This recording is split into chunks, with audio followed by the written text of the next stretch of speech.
Now, the Chancellor Jeremy Hunt has revealed his ambitions to scrap national insurance after he cut it for the second time in the budget yesterday. He hinted there could be more cuts ahead of the election, but he refused to rule out an early poll in May. So let's talk now to the Chancellor, Jeremy Hunt, who's in Liverpool for us.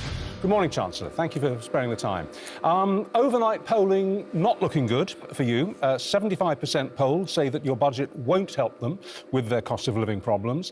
Approval of your budget yesterday was a full 16 points lower than it was for your autumn statement a few months ago. And we know now that the former Tory Chancellor, Lord Lamont, says that it won't change the political weather, not one jot. Did you actually drop the ball yesterday? Did you miss your chance? I don't think so. And what Lord Lamont said was that it was the right budget for the long-term growth of the economy. And when people are making a decision at the election, the reason they vote Conservative is because they trust us not to do gimmicks, but to do the right thing for the economy. And, you know, I'm in Liverpool where AstraZeneca are investing £650 million to build a vaccines manufacturing centre.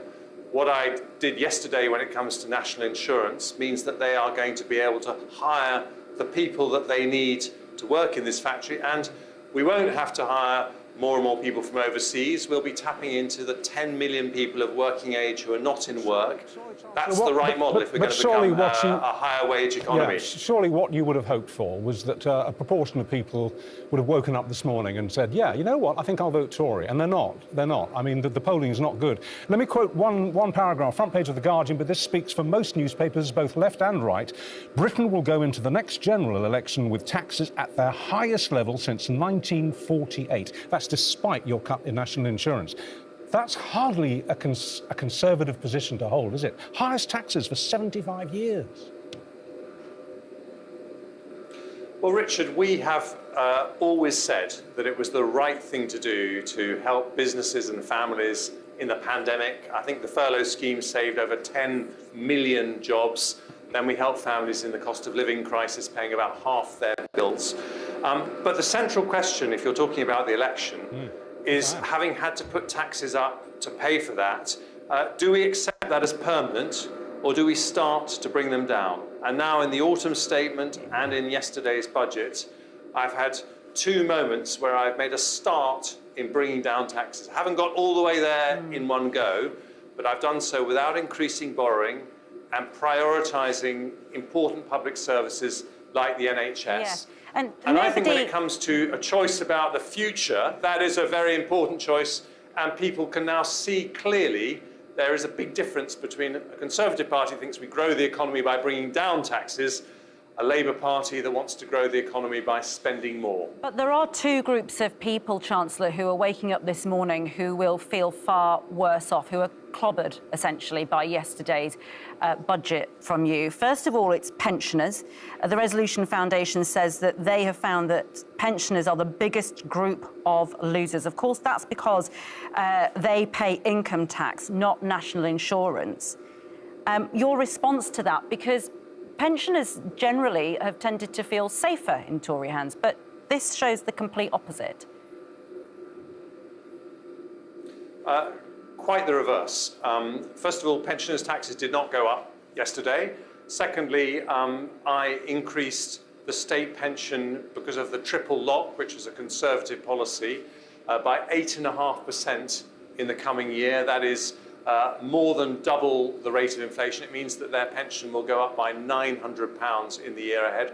And thirdly, I announced a multi-billion-pound investment in the NHS, £6 billion, which is going to transform the quality of care the NHS offers. It means that pensioners, who are the biggest users of the NHS, are going to have to wait less long for their operations. We're going to improve the quality of care. They're going to get cancer diagnoses back more quickly. So this is a package that I think is a very strong package for pensioners.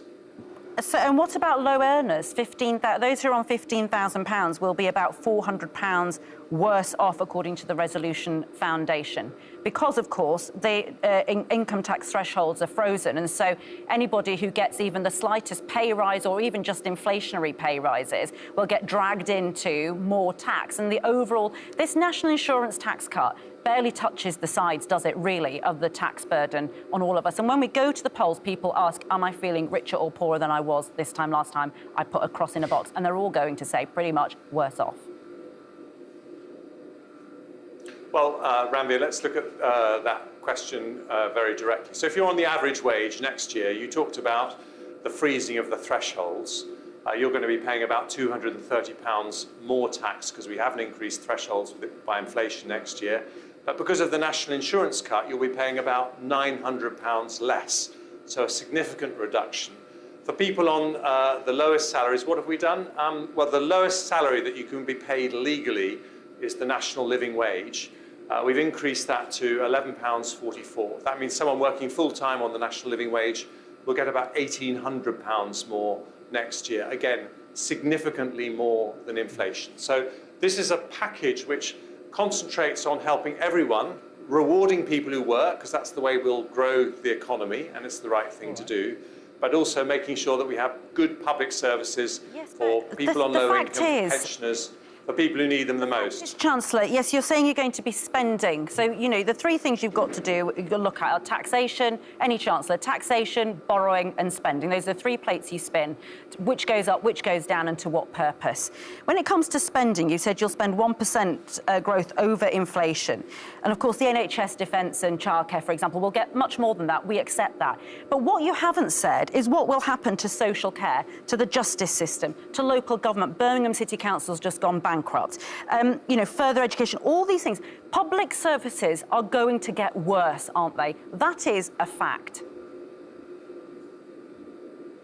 It's not a fact, Ranvir. And by the way, on social care, in my first autumn statement, I put up the budget by nearly 40%, over 5 billion or nearly £5 billion. So I think social care is very, very important. But what I said yesterday was, if we are going to live within that tight envelope, public spending going up by an average of 1% a year in real terms. So it's not going down, but it's going up by a relatively small amount. Then we've got to spend the money differently. And so if I give you an example, the police service, that's not a budget which has been protected. We know that if we can modernise the way the police computer system works, if we can allow people to report crime by video phone, then they can reduce the police call-out time to just 3 minutes. That increases the number of arrests made, reduces crime, means a better service for the public, but also better value for taxpayers. A couple more points to squeeze in before we have to let you go. I quoted The Guardian at you a few minutes ago, and that, of course, is a paper that's hostile to the government, to the Conservatives. Well, here's a friendly newspaper, the Daily Mail, but you wouldn't think it. In their editorial, they say that yesterday it was widely hoped you'd pull a plump rabbit out of the hat, and in the event, it was more like an undernourished gerbil. Which begs the question, was that really the pre-election budget, or have you kept your powder dry? Will there be another budget before the election, whenever that comes? Are you planning a second one? Well, what I would say to the Daily Mail and any Conservative supporting newspaper is, you know, never underestimate the electorate. They are very, very smart. Are you planning? Sorry, the question. No. The question is: are you planning another budget? No, sorry. Are you planning another budget? That's the question. Well, that depends. Yes, and that depends on whether the... Hang on, let me answer the question, Richard, if you've asked it. That depends on when the Prime Minister decides to have the election. I don't know what his decision is. If he decides to have an autumn election, then theoretically it would be possible to have an extra budget, but I don't know what that decision is. You haven't, so you're not ruling it out. That's very interesting. You haven't said, no, that's it until the election. Well, there might be another one. I haven't said no and I haven't said yes because I don't know the answer. Fascinating. All right. Jeremy Hunt, thank you so much.